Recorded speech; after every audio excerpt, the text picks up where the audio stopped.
महाराज जी, हम ये जानना चाहेंगे कि संसार की सच्चाई क्या है, आत्मा क्या है, उसका परमात्मा से संबंध क्या है।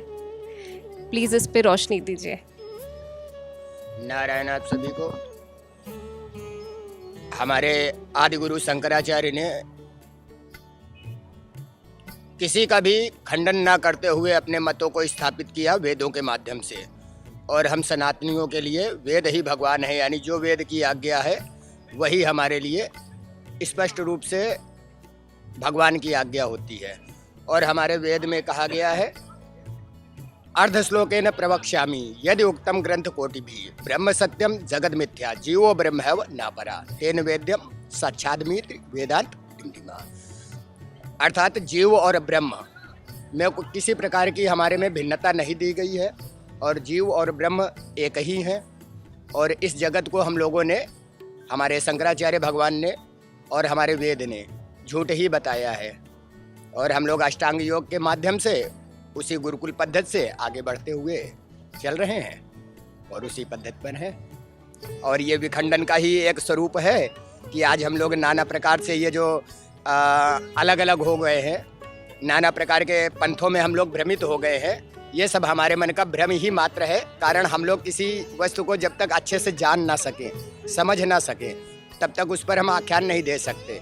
यानी एक सत्य को नाना प्रकार से झूठा साबित किया जा सकता है, लेकिन कुछ समय के लिए, अपने निश्चित समय पर जो सत्य है वो सत्य है। सत्य तो सत्य ही है। और कुछ जानना चाहेंगे? धन्यवाद। आपने जैसे बताया अष्टांग योग आप उसको करते हैं प्रैक्टिस, तो आपने क्या कभी सुना है, हम ब्रह्मा कुमारीज़ में राजयोग मेडिटेशन का अभ्यास करते हैं, क्या आपने कभी इस बारे में सुना है? अपने विचार बताएंगे?